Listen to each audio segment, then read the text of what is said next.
Balotelli, Aguero! Watch out front, they get the ball in here. Rodri! Oh, wonderful! Wonderful! It's Hawk! Dini! Here comes play. Absolutely magnificent! Hi and welcome back to FPL Wingman. My name is Tom and thank you for joining me. Not sure how this week lines up really. It wasn't as good as FPL, however I wouldn't necessarily say it was bad. To literally quote how I seem to have started most episodes, it is still very early days and the ground you can make up in this game can change a lot. Rank means very little, especially when you consider how many people will have burned transfers so far. That being said, my rank is 6,900 currently, with 7 transfers made, and yes, it was 5 last week. Yes, I wasn't planning on making 2 transfers, but a little something happened with a little bit of an important player. So, 83 points all out, like I say, isn't horrendous, but when you make 2 transfers, you kind of expect a bit more from that. From the back, Onana with 11. I talked quite a bit about how I thought he was worthwhile keeping, keep the faith in him, and he definitely paid off a bit, didn't he? Quite easy to get a double-digit haul in this format for a keeper. A clean sheet and 3 saves. He is 8 points behind Leno for top scorer now, something that I genuinely see a possible fight back for. As I said last week, happy for him. He's staying put, and I hope he can give me back-to-back clean sheets for the first time this season. Good old Lewis Dunk proved he was the man by getting back to fitness and staying in that lineup for Brighton. His expected 5-pointer with benefits was cut short due to a yellow card, and that hopeful clean sheet was unfortunately taken from his hands due to a poor piece of play and goalkeeping error, meaning this season he has still not kept a clean sheet. It might sound mental, but I'm actually okay with that. It means less people are aware of him, and his ownership should stay lower, therefore. He sits at 14% overall, and only 0.5 more for the top 1,000. Interesting statistic. I believe the next 3 games are difficult for Brighton, and therefore no clean sheets are in my expectations, though, and no overthinking or anything. In the next 7 after that, I do think 5 is more than realistic. So yes, he can get another 10 points or so in the next 3, and then we're on to a winner. I'm going to hold him as expected, as said, as assumed. Maybe a goal will bless me against Man City, who knows. Saliba returns an unlikely 1-pointer, mainly because I have to come to expect a nice little passing bonus from him too. This was the first blank he's had all season, but he notched up just 44 passes in the North London derby. I know I discussed how Spurs would take the game to them last week, but I wasn't expecting the possession to be as it was. Only player in the game to hit passing tier actually was Romero with 69, I think it was. We can talk about that in specifics a bit later. For now, we just have to talk about our little French centre-half. This is the only game, like I said, that he's failed to return. And with Bournemouth, Sheffield United, and now even Chelsea that I class as a reasonable game in the next 4, well, I see passing tiers in all 3 of those, plus nice clean sheet potential too. Even this City game could surprise me. Who knows? Let's get this horror out of the way right now. Ben Chilwell, a big fat 0. I saw the back of him in FPL, and now I'm second-guessing the Colwill transfer from a couple of weeks back. My logic at the time was that Colwill was very reliant on clean sheets for points, and he didn't pose a real chance of tiers on the regular, and that Chelsea weren't fantastically reliable for clean sheets at all. Now the problem that I have in Chilwell is that he might not even start against Fulham. The only reason I have him is for that single game day right now, and I really hope he gets the start. At this point, that is a win in itself. A start, then a clean sheet, then a goal. That's the order of expectation. I wouldn't even be shocked to see another 0, but I'd praise him for surviving a booking. Not much of a spoiler here, but he's on his way out to make room for Bayer, covering that other single game day. That's pretty much guaranteed, regardless of whether he starts, whether he bags a 30-pointer or not.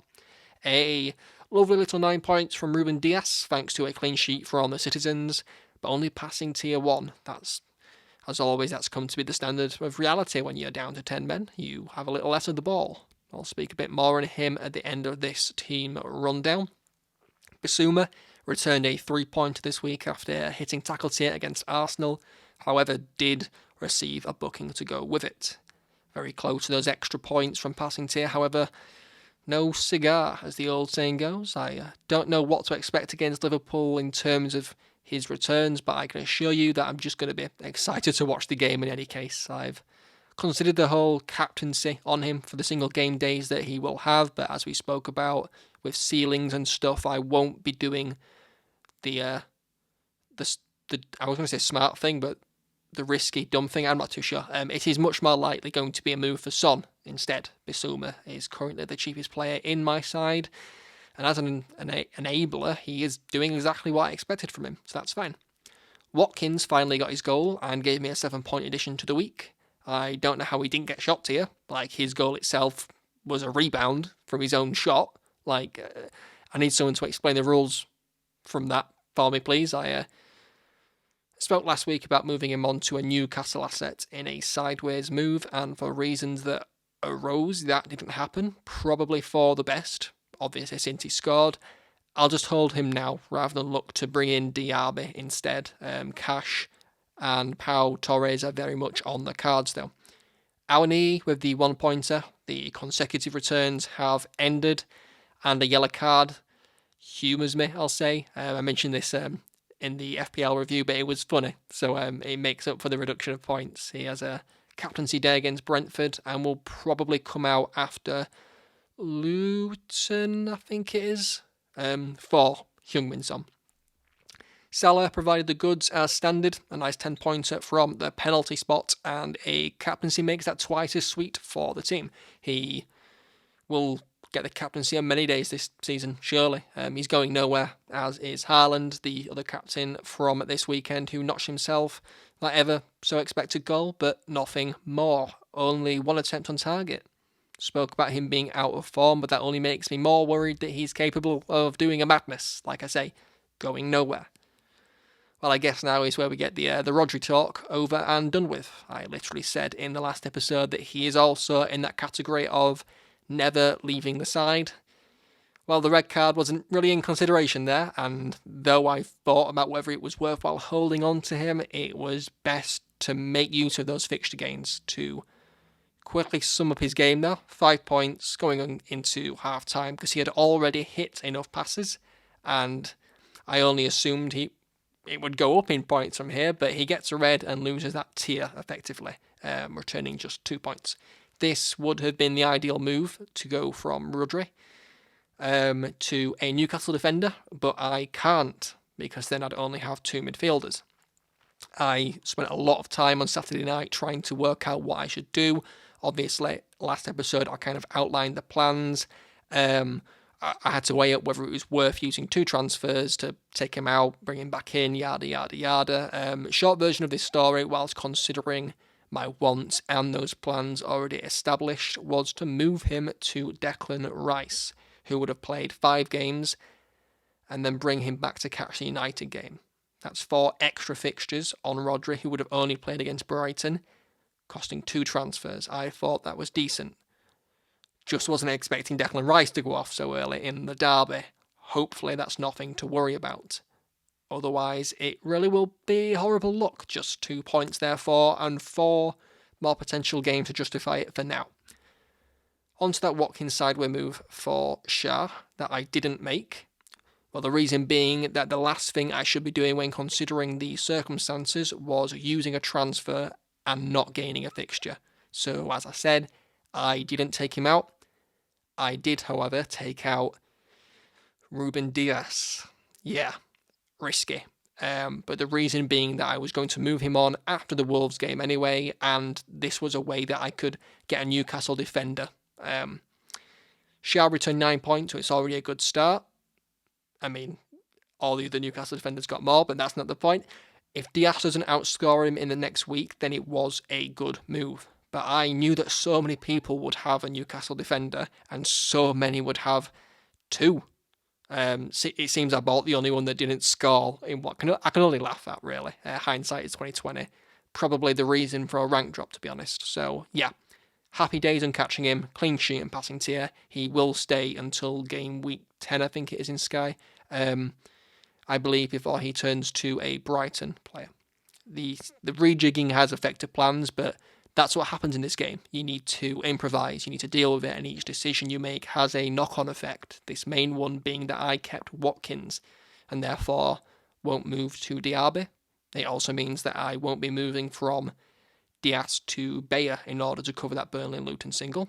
As I already mentioned, it will be Chilwell doing that instead, who was only going to play another game anyway to make room for Diaby, and Cash/Pau Torres. This means Bayer will come in as a 3-for-1 effectively and be transferred to an Aston Villa defender against Wolves to catch their run. All in all, I'm using the same amount of transfers by the 12th round of fixtures and making the most out of the circumstances that have been sent my way. I won't be the only one in this position. To quickly address those transfers in order then, and assume that they can change as seen, this week, Chilwell to Bayer. The week after, Bayer to a Villa defender. Then Awani to Son. Rice and Shah to Rodri and a Brighton player. And the only one that I haven't mentioned so far is the planned move from what will probably be Heung-min Son to Bowen or Ward-Prowse to catch their home fixture against Nottingham Forest. But that is in November, and by then, who knows? Like I said last week, we could all be dead. So, why not? It's important to look at those ever-relevant tiers from the weekend, and there's nothing that screams consistency to me more than that man Palhinha. As I said last week, though, he is not a differential anymore. Not a differential, sorry. He's not an enabler anymore. You should expect him to hit tackle tier every game as a minimum. If you're somebody that has the extra money and you like security of knowing that's there, go for it. But it is quite luxury, if I'm honest. Declan Rice, Diaby, Mitoma, etc. These guys are only 0.2 million more at worst. But I will always admire this man for what he offered the previous season at a much nicer price tag. He was everything that Nakamba failed to give me. Another passing tier for Diop at Fulham. Less than against Luton. Much less, in fact, more than half. But it's nice to see Chelsea and Sheffield, they play in the next two. So maybe that's a hold, as we have mentioned with Leno. Notched himself an 11-pointer, which is why... Well, it's why he's the top scoring keeper. He's done this 3 times now, isn't it? Anderson for Palace also managed to sneak into 60 passes as well. Made that 3 times this season now. Just thought that was worth a little shout out. We don't look at Palace as being one for consistent clean sheets and many clean sheets at that. I don't think the occasional tier that is hit really balances the outsea. You know, the ideal hop-off point would have been last weekend for me personally if I owned him, but if there's somebody out there that owns him, maybe they do play... Palace do play on Saturday, I think, for the next 3 game weeks, so obviously you can hop off at any point there. This 0-0 between Fulham and Palace really only gave the goalkeepers a big return, so it's good for me to mention that Johnston looks more than set to remain as the first choice keeper for the moment due to Henderson coming off prematurely in the Carabao Cup game. I don't think the Man United fixture for Palace at the weekend is going to play out the same way as it did in the Carabao Cup. United were great in that game by all means, but Cup game and league games hit differently, don't they? I'm just trying to be level-headed as a United fan here. Speaking of which, Man United got no tiers whatsoever that are worth talking about against Burnley. Bruno with shots and Onana with saves. I've spoken about Onana enough, and Bruno at his price point isn't the most desirable anyway. I think captaincy choices are important, and having Salah, Saka, Haaland, etc. is quite important, you know, at least 2 of them anyway. Rashford and Bruno for me are unfortunately not as much a necessity due to maybe form or simply that they're not as useful assets right now because of captaincy opportunities that we've had so far. I see their ownership kind of reflecting that. They're both 3.5% or so in the top 1,000 too. By all means, if you have them, I guess it's hard to move on, but I do think that I would be looking... I wouldn't be looking to bring them in personally, as I'm not, as I haven't mentioned, and as a Man United fan, that really should speak volumes. The game against Burnley highlighted more the fact that Burnley are able to control games rather than United lacking control, but I do think that we have to once again say that hopefully United show more form in these easier fixtures coming up. Bit of team spirit goes a long way, maybe with Amrabat, Mount, Varane back in, we're going to see the value in these higher priced players from United. Speaking of which, the injuries at the United backline especially mean that I'd be surprised if anyone owns them anyway. And due to the shaky things that we have seen so far, I'm not going to advise jumping into anyone in the hope of clean sheets. I do think there's better options right now. Pope, maybe wait a week for Martinez as a keeper, Feels weird saying this when I'm in the other side of the draw, but that's how Sky works. You just have to deal with your own situation, and how you deal with that is going to be very different from person to person. Burnley, well, I've mentioned how I want Bayer for their single game day, and the reason I want to move him on is due to me not having enough space to keep him long term. That doesn't mean that for those of you who may already have him after the game against Forest or plan to get him in when I do, you can hold him longer. These passing numbers look very good. Even Trafford got passing tier, almost tier 2 at that. He got 69 passes, I think it was. The way that Burnley play under company, I can only assume he's a fantastic 6.6 million enabler. He looks very confident of returning these bonus points from tiers, both passing, and he has hit tackles too, remember, this season. Clean sheets are just an avenue on top of this. On an overhaul, I can assume he's on many, many minds for top 1,000 teams. I have covered this in the FPL episode, probably did it last week, I assume too, but Foster for me isn't a jump on in FPL due to him playing once in the single game week. Once in the double game week. For Sky though, doesn't work like that, each to their own. There's no reason he can't come in and be a captain for you against Luton, which he will play in. Maybe even hold, if you like. There's 5 games I like the look of, and a hop-off point for you after Palace. He's not the man I want personally, but like I say, everyone's team is different, and considering that you have a different formation, potentially, that limits you, like I was with my Rodri situation, maybe it's just more your thing. By all means, hit it that way. Somehow Luton had better passing numbers in their game than Wolves. That's not how this is supposed to go. I think a red card for Bellegarde does that. Nobody got passing tier though, still, in the game. Just a shot tier for Morris, but he did also have a penalty. The only real asset, apart from that we've discussed in the past, is Nakamba, who has now hit tackle tier twice since I sold him. Just the way it works, isn't it? If you have him, there's also the very realistic reason to hold on to him for the single. To captain him, maybe even. You can hold him for the Spurs game, maybe for the Forest one too, but both of those are hop-off points. That is, if you want to move him on. Also in this game, a little someone that I've had my eye on is Neto. No shocks there. Talk about him in FPL. He's returned in his last 4 games, and I must say though that at 7.6 million in Sky, it's not a brilliant price. I don't want to sound like I'm knocking him, but Wolves don't have the best run of games at any point to make me want him in. A single game day can always change that, which is always best to prepare yourself for. The goal contributions have been great, but in a similar way to S1.E6, how long is that going to last? If you bring him in and he blanks 3 games in a row, are you that surprised? Yeah. Man City gave us some passing numbers until the Rodri sending off. This affected things, of course, but we can assume that the backline are more than capable of getting 60 passes more often enough. The player that I did want to talk about, as I mentioned in FPL, sorry I keep bringing up that format, it's a Sky episode, but Kyle Walker. The reason being that a few times this season he has picked up passing tier, and this offensive side that he leaves us with, and adding goal contributions, it really just elevates him as an asset. I really want to stress that he is the cheapest of expected defenders at 8.6 million. Second highest points in the game for his position.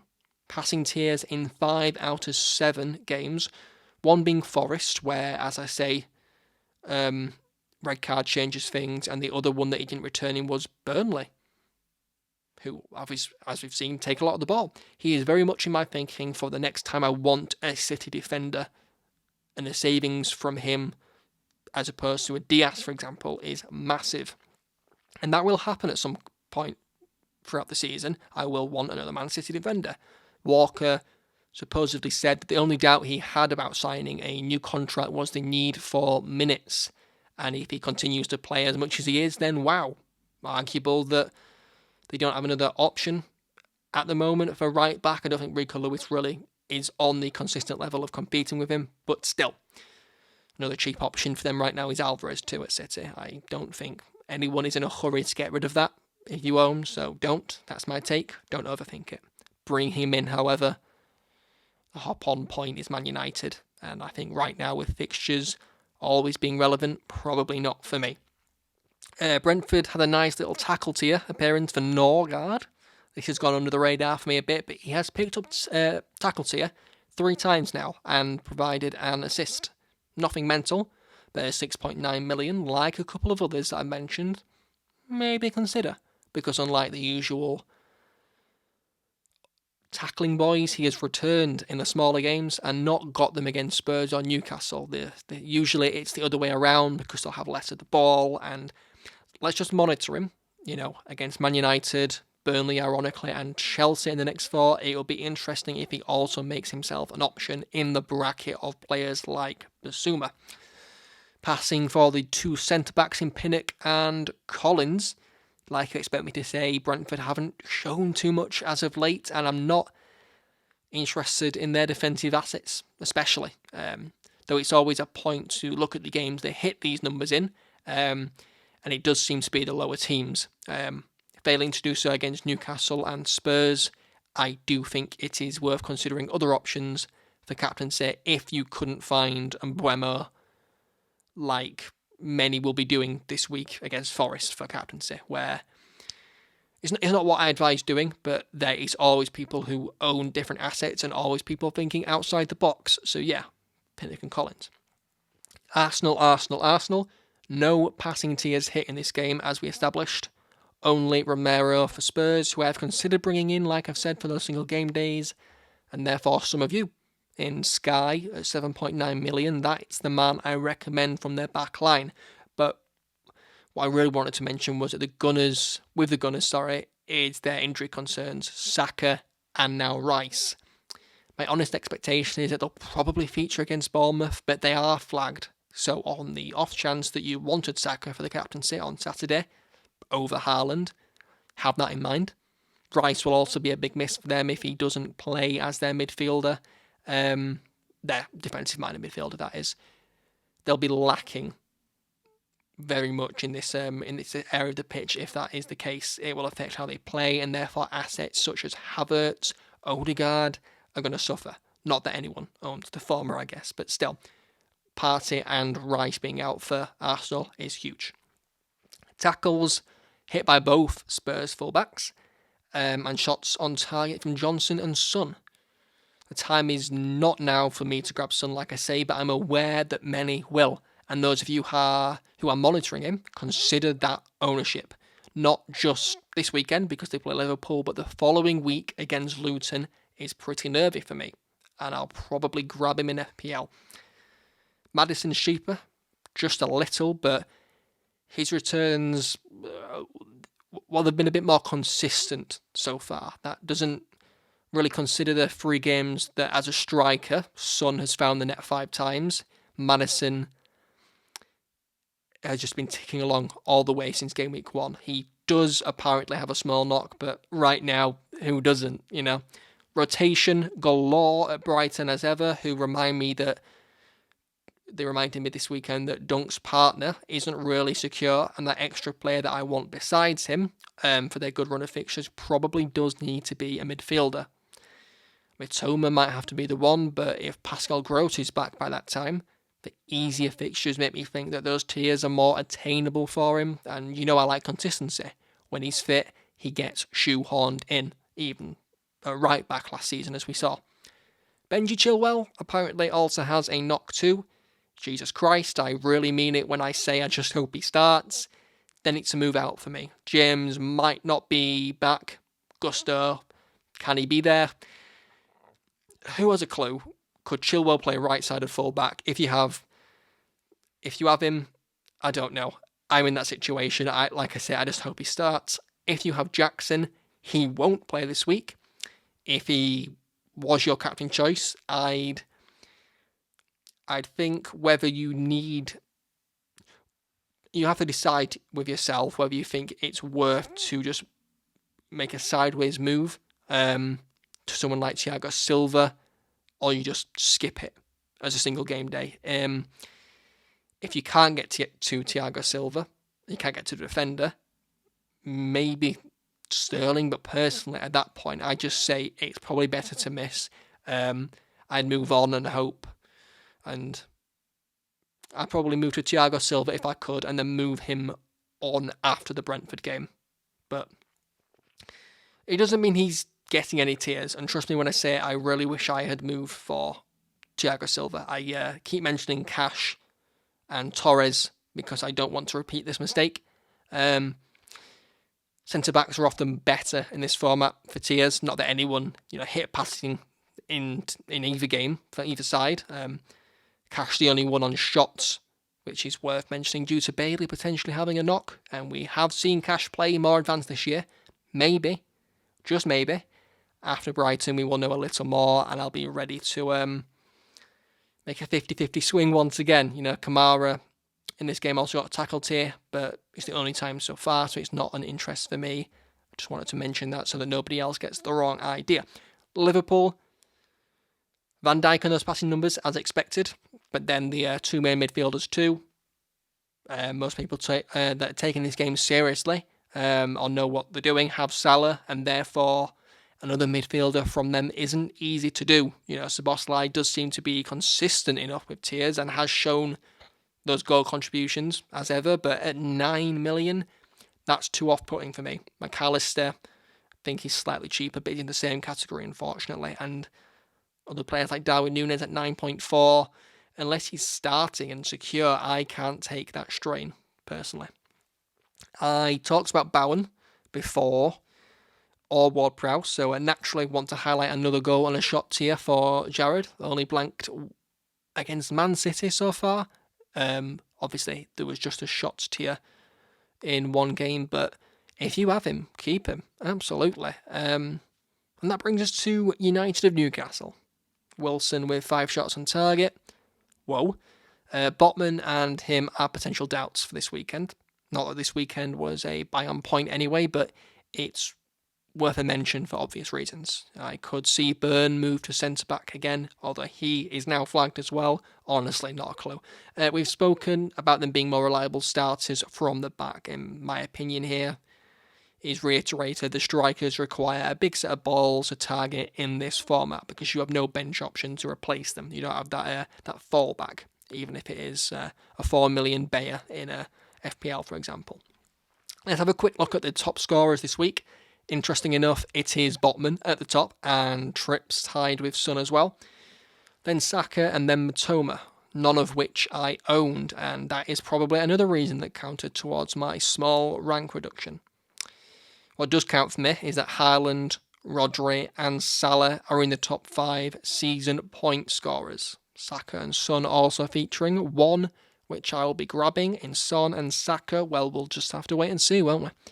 Rodri and Haaland being the value for money in top 5 too. Just realise that if you decide to keep Rodri and didn't use the hop-off point from last week, and I'd say just stay there now, unless you'll make use of a single game day captaincy. There's a maximum of 4 fixtures gained from 2 transfers, assuming that you want him back. Teams with those single game days, to remind you, are Forest, Brentford, Chelsea, Fulham, Burnley, Luton, West Ham, Villa, and then Fulham again against Spurs. Oh, and Spurs against Palace in that period that Rodri is out.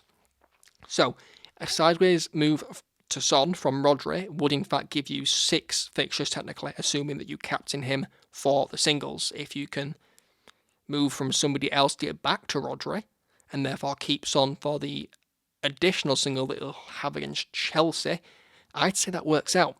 But you have to be comfortable doing so, of course. And as you can expect, Rodri was the most transferred out this week, along with Jackson and Chilwell. A good player to note on this list is Ramsdale, who I wouldn't have advised having anyway, and moving him on is a good idea. Pope or Martinez, I would have hoped.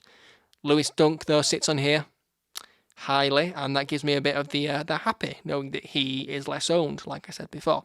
Only he and Rodri have hit tier passing in all 6 games. Silva in 5, Saliba in 4.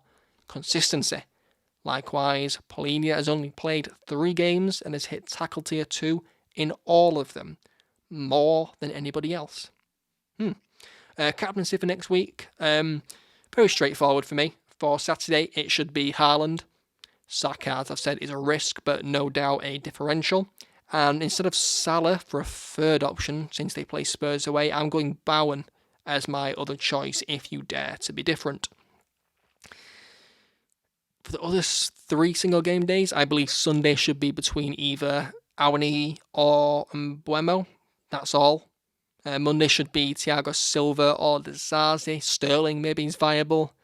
I don't think many people own Fulham assets, and I wouldn't advise bringing them in either, to be honest with you, unless you really wanted to put all your faith in them for their single game days. But there are better options. This is what I'm going over now. Luton and Burnley on the Tuesday should be, like I say, Bayer, Camber, and then I'd say as a third option, Morris. And that should be about it. I think those are the best options. If you have any questions you want me to go over, or you're just looking for advice, as always, hit me up on Twitter at FPL_Wingman. These podcasts are now going to be posted on YouTube as well, so if you feel like subscribing over there, do feel free to do so. They're just audio at the moment, but once demand is there, I'll put some video and production value into it. As always, everyone, good luck going into this week. Don't worry about rank for now. Just have fun and enjoy the football. All for now. Over and out. Balotelli,